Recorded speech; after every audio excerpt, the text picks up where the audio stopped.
Welcome to the RV Park Mastery Podcast, where you will learn the correct way to identify, evaluate, negotiate, perform due diligence on, renegotiate, finance, turn around, and operate RV parks.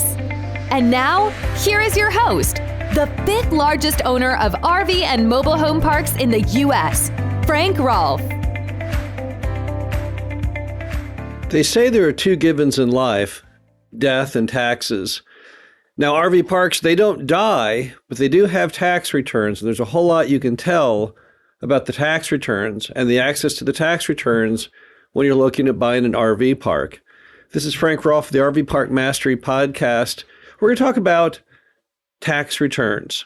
Now, what is a tax return? Income tax is a federal law where each year, every person who makes over a certain amount of income and every business over a certain amount of income has to file a tax return. And that tax return tells how much money they made, which typically corresponds with payment of some kind of income tax.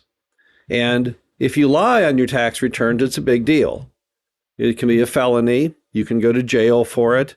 You can have all kinds of fines and penalties. So most people take tax returns very seriously.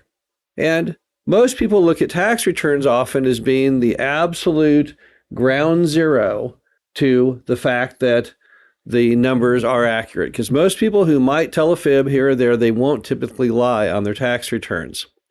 So when you're looking at buying an RV park, one of the questions that you ask of the seller is, hey, can I see your tax returns for the last 3 years? Now, this is not something that the buyer is doing in the absence of any other rules and regulations, because most lenders are also going to want to see the last 3 years' tax returns. And they do that because they feel like a seller might lie or fudge the numbers a bit on a standard profit and loss statement, but most people are not crazy enough to lie on their actual federal tax returns. So they look at the returns as being an affirmation that the numbers are in fact accurate. Now, some sellers will happily give you the tax returns. They'll say, here are my last 3 years' numbers, and you'll get the tax returns. The tax returns will often match up to what they gave you as profit and loss statements. And you'll provide that to the lender, and the lender will be very happy and say, these are the tax returns. We can now, check mark that box on your loan application. And yes, the numbers do look in line with what you said, and that's all great. But what happens when it doesn't work that way? Let's first start off with a scenario where they won't give you any tax returns at all. Now, why would a mom and pop not give you tax returns? Well, one reason, the standard excuse many people would say, is they're cheating on their taxes. And they're afraid that you'll learn that or know that and somehow use that as blackmail potential over them by saying you'll turn them into the IRS for tax fraud. Now, do all RV park owners cheat on taxes? No, but I've met many who have.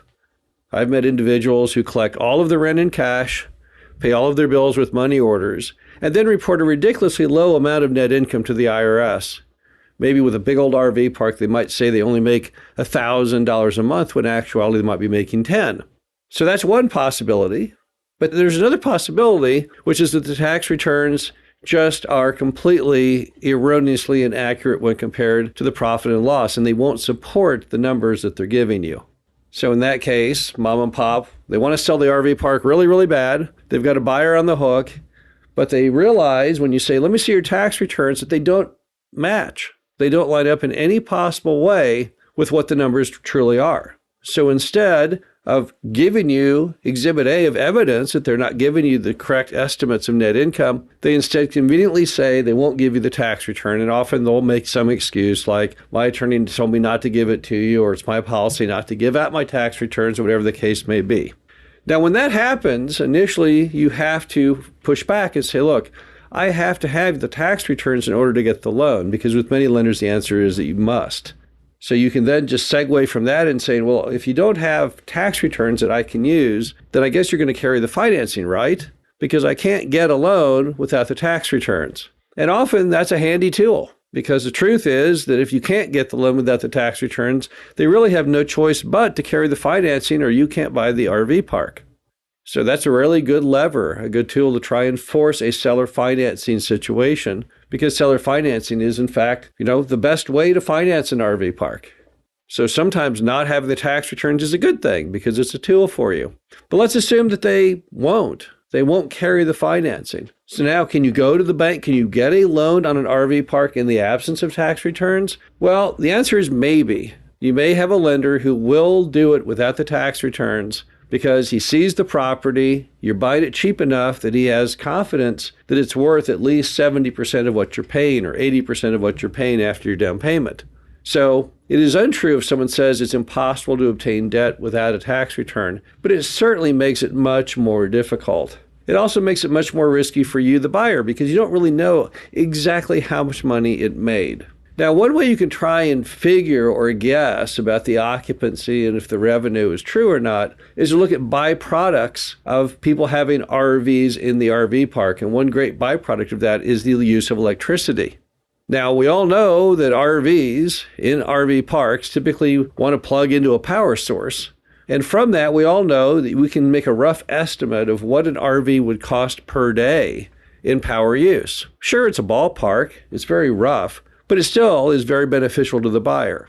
You can then take that number, that byproduct of use, and you can see how many units of that fit into what the power bill is each month. And that will tell you exactly how many days of RVs were there. You can then take that times the rate, the daily rate, the weekly rate, the monthly rate, whatever the case may be, just pick a number, and you can get a pretty rough idea of how much the revenue should have been, and then you can match that against what the seller told you. So in that manner, you can kind of get a rough idea, right? Because if an RV was in that space, it had to use a certain amount of power.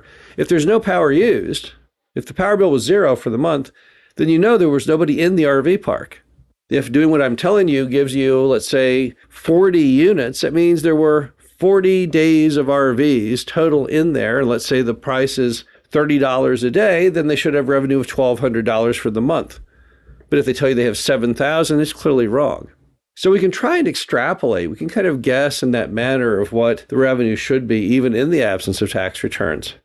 But the bottom line is that the tax returns are kind of an essential item. Now, what happens when you get the tax returns in due diligence and they don't match to the P&L, which is correct? Well, I would say you have to go by the tax return number. Now, what if they say, well, no, I cheat on my taxes? Well, we don't know for a fact they cheat on their taxes. All we know is that the only number they're willing to sign their name against is the tax return. And on top of that, when you're buying something from someone who claims they cheat on their taxes, can you trust them on anything in that case?